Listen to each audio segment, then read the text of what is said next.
5 days of psychological warfare. No sleep, no mercy. Everyone else broke. But him? He just keeps looking at me like I'm something he's never seen before. And I hate that I'm starting to look back. Nikolai's POV, the room smells like cold concrete and recycled air. I've been in this chamber for 5 days. 72 hours of rotating light cycles designed to break your sense of time. Speakers in the walls that play white noise, then sudden silence, then voices. Whispers engineered to make you question what's real. They took my watch on day 1, my phone on day 0. Every luxury stripped down until there's nothing left but you and whatever lives inside your head. I've been okay with that. I know what lives inside my head. I made peace with it a long time ago. What I didn't plan for, what no one could have planned for, is him. Brandon Calum sits across the chamber from me, back against the far wall, knees loosely bent, head tilted back. He looks like he's on vacation, like this whole psychological torture box is a mildly interesting spa retreat. There's a bruise under his jaw from day 3, not from a fight, from when he slammed his own head against the wall to shock himself awake during a sleep deprivation cycle. He did it without flinching, didn't even touch the bruise after. I watched him do it. He caught me watching. He smiled. That was the moment I understood. This man is not like the others I broke this week. The others had cracks, hidden fears, threads I could pull. Brandon Calum doesn't have threads. He has wires, and they all run to something I haven't found yet. You're doing that thing again, he says, without opening his eyes. His voice is low. British accent, smooth, unhurried. It sounds like expensive bourbon tastes. What thing? I say. Studying me, he says. You think I can't feel it? You've been scanning me every 40 minutes since day 3, checking for weaknesses. He opens one eye, green as sea glass. Find any? A few, I lie. He smiles slowly. Liar. I don't answer. That's fine. Silence is a weapon I'm very comfortable with. The chamber hums. Somewhere above us, behind 2 inches of reinforced glass, the game masters watch on monitors. They control everything in here. Temperature, sound, light, even the oxygen mix. Right now, it's running slightly low on O2s, just enough to make your thoughts feel heavy. A classic fatigue accelerator. I noticed it 4 hours ago. I wonder if Brandon noticed it too. Oxygen's been dropped, he says casually. About 6% below standard. They want us sluggish. Yeah. He noticed, so breathe slower, I tell him. He finally opens both eyes and looks at me. Really looks at me. And something shifts in the air. Not aggressive. Not calculating. Something else. Something I don't have a word for yet. How are you not broken? He asks. And for the first time since I've watched this man, since I've studied every micro-expression, every deliberate gesture, he sounds genuinely curious. How are you? I throw back. He's quiet for a moment. Then, I don't break. It's not something I'm capable of. Not arrogant, just factual, like saying he doesn't have a gallbladder anymore. But you, he pauses, tilts his head. You're different. You could break. I can see the architecture for it. The stress fractures are there. He points at me, casually, like a professor. Right shoulder tension, the way you press your back teeth together when the white noise spikes. You feel everything. You're just very, very good at not showing it. The air between us gets thicker because he's right, and we both know it. And yet here I am, I say quietly. Still standing. Yeah, he murmurs. Still standing. He looks away first. I don't know what to do with that. The lights drop to near black at what I estimate is around 2 a.m. Their version of a night cycle, though they've been running it at irregular intervals to kill our circadian rhythm.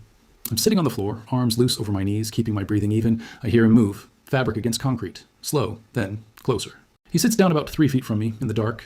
Neither of us says anything for a while. Why did you join the society? He asks. Private question. Personal. In this game, personal questions are bait.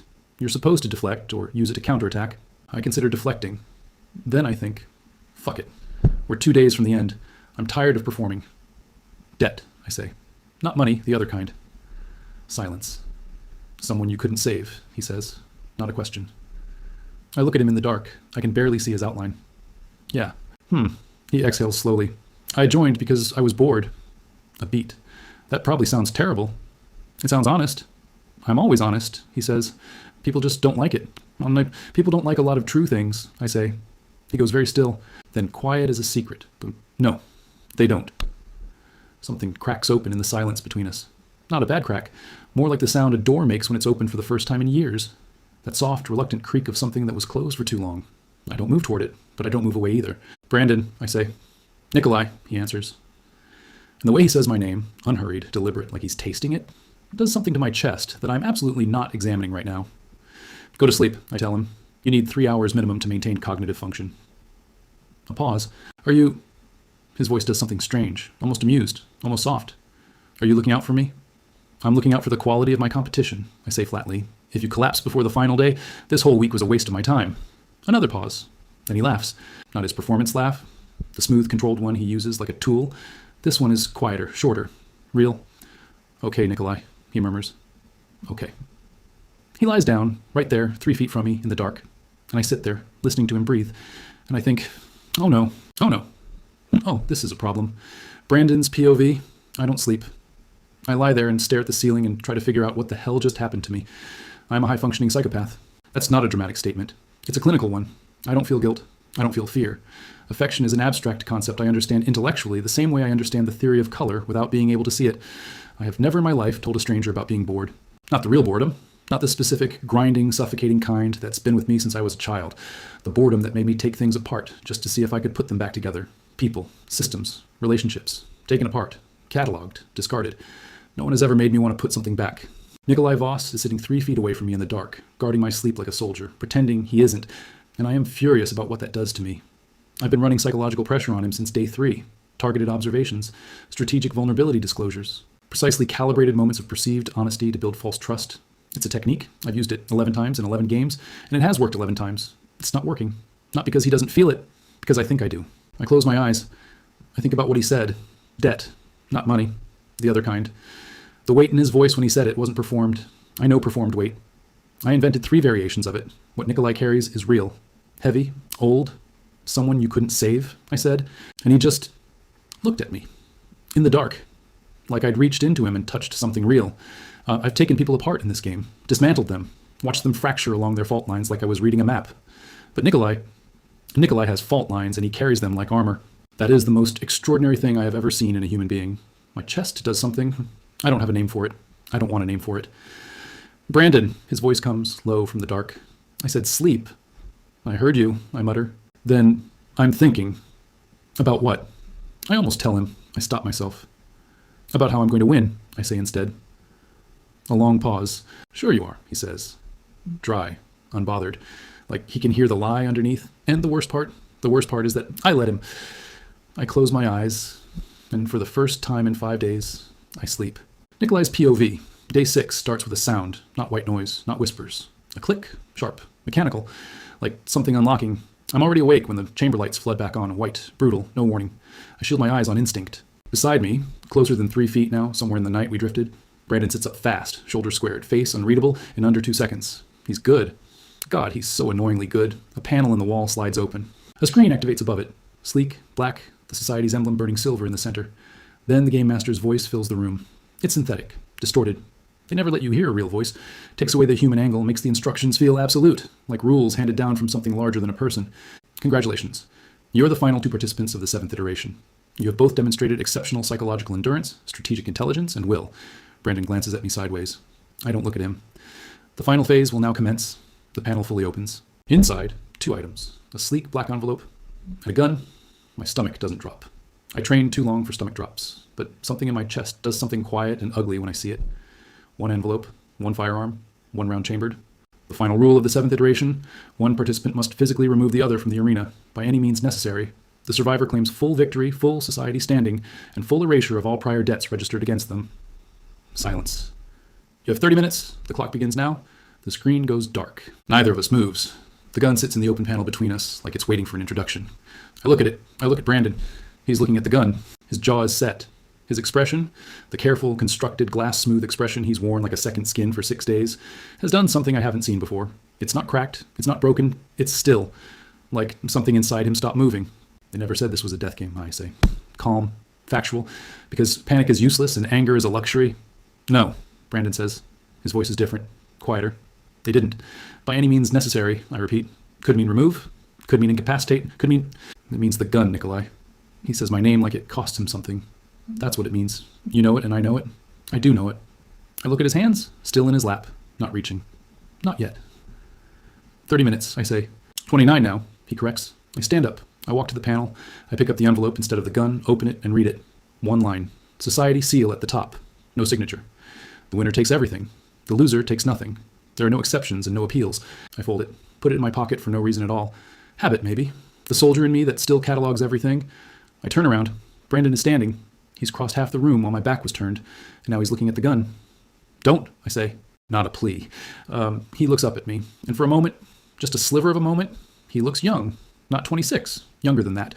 Like the version of him that existed before whatever happened that made him into this. Before the diagnosis he framed on his wall and the games he plays, and the people he takes apart without remorse. Just a person, standing in a concrete box, trying to figure out what he wants. This is the game, Nikolai, he he says softly. This is how it ends. I know. I don't lose, he says. And it's not arrogant this time either. It sounds almost like grief, like he's reminding himself. I have never, not once, I don't lose. I know that too, I say. So why? He stops, exhales, runs one hand through his golden hair, and the controlled, composed Brandon Calum looks, just for a second, like he's absolutely at war with himself. Why the hell can't I just pick it up? The question lands in the room like something dropped from a great height. He's not asking me. He's asking the air, the ceiling, whatever part of himself still runs on logic. Because, I say, and I hear my own voice come out rougher than I planned, you spent 5 days in a dark room with someone and you actually talked to them. And now it's not theoretical anymore. He stares at me. Don't psychoanalyze me, he says. I'm not. I'm just telling you what I see. And what do you see? Sharp, almost angry. The Brandon who made a man cry for 6 hours is flashing behind his eyes. Enlighten me, Nikolai. What exactly do you see when you look at me? I don't flinch. I look at him and I say, someone who is absolutely terrified that he feels something and is about to do something catastrophic to make it stop. The silence after that is the loudest thing I've ever heard. Brandon's POV. He's right. I hate that he's right. I hate the way he's standing there. No weapon, no defensive posture, just open, watching me with those gray, patient eyes like he already knows every move I'm going to make before I make it. I hate that he slept 3 feet from me last night, and somehow that is the closest I have felt to another human being in my entire 26 years of living. I hate all of it, and I can't stop looking at him. Pick up the gun, Brandon. That's the logical instruction, and that's the clean move. 1 round. Done. Walk out. Take everything the society promised. Full standing, clear debts, the Calum name restored to every closed room and locked door it's been removed from, since my father's scandal gutted our legacy 3 years ago. That's why I entered this game. That was the only reason. I take a step toward the panel. Nikolai doesn't move, doesn't step back, stands there like he's planted in concrete. I pick up the gun. It's lighter than I expected. Cold, clean. I check the chamber. 1 round, exactly as stated. Safety off. Ready? I look up. Nikolai's watching me. Not the gun. Me, and his expression. God, his expression. He's not afraid. That's the thing that's ripping me open right now. He's not afraid. He's sad. Not for himself, not self-pity. Something else. Something that looks horribly like he's sad for me. Like he already knows what this is going to cost me. Like he thinks it's going to cost me more than it costs him. Infuriating. Completely. Infuriating. I walk toward him, slow, measured, the way I do everything. He stays still. The distance closes. 15 feet, 10, 5, and I stop in front of him, close enough to see the gray in his eyes isn't cold. It's silver. Like light through storm clouds. Do it then, he says quietly. Shut up, I say. Brandon, I said, shut up. My voice cracks on the second word. It has never cracked. Not once. Not in 11 games. Not when my father stood in a courthouse and didn't look at me. Not when the diagnosis came back and the doctor used words like incapable of emotional connection and limited empathy response, like they were reading weather data. My voice does not crack. It just did. Nikolai looks at me. He doesn't say anything. The gun is in my hand, and I can't do it. Not because I'm weak. Not because I've gone soft or romantic or stupid. I'm a psychopath, for God's sake. I know exactly what sentiment is, and I have never once let it compromise a decision. But I look at Nikolai Voss, and I think, I don't want to win this way. And that thought is so foreign, so completely alien to every circuit in my brain. It scares me. I am scared. That might be the first time in my life I can say that and mean it. Brandon, Nikolai says, and his voice is low, careful, like he's talking someone off a ledge. What do you want? To win, I say automatically. What do you actually want? I look at him. The gun drops to my side. Not aimed, just held. Useless. I don't know how to want things, I say, and the honesty of it burns coming out. I know how to take things. I know how to win things. I don't do want. You do now, he says simply. Don't say that. Too late. Nikolai, you drove across this room in 30 seconds when that panel opened, he says, and you haven't aimed that gun at me once. You've been standing here for 3 minutes arguing with yourself while the clock runs. That's not strategy, Brandon. That's a person.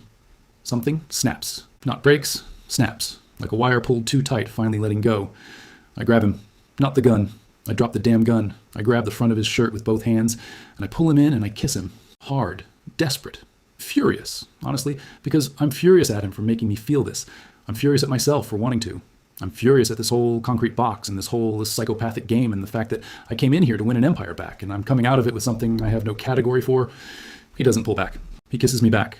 Steadier than me, of course, because Nikolai Voss is always steadier. One hand coming up to the side of my jaw. Not soft, not gentle. Firm.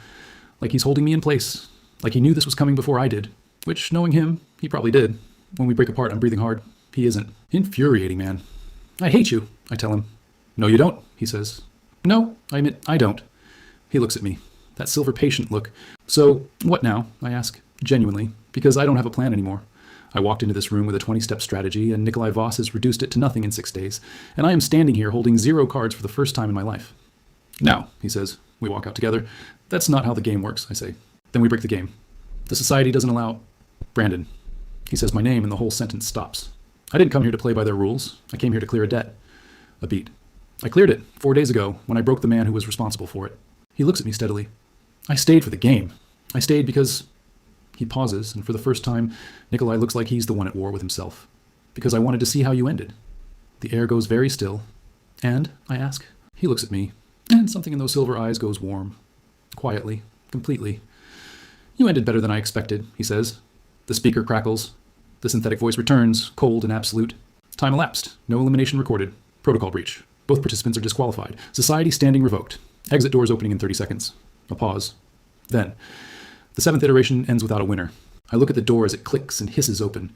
Gray light from the outside world pouring into the concrete chamber like something alive. Disqualified, I say, almost to myself. I've never been disqualified from anything. How does it feel? Nikolai asks. I look at the open door. I look at Nikolai. Surprisingly fine, I say slowly, like I'm discovering it in real time.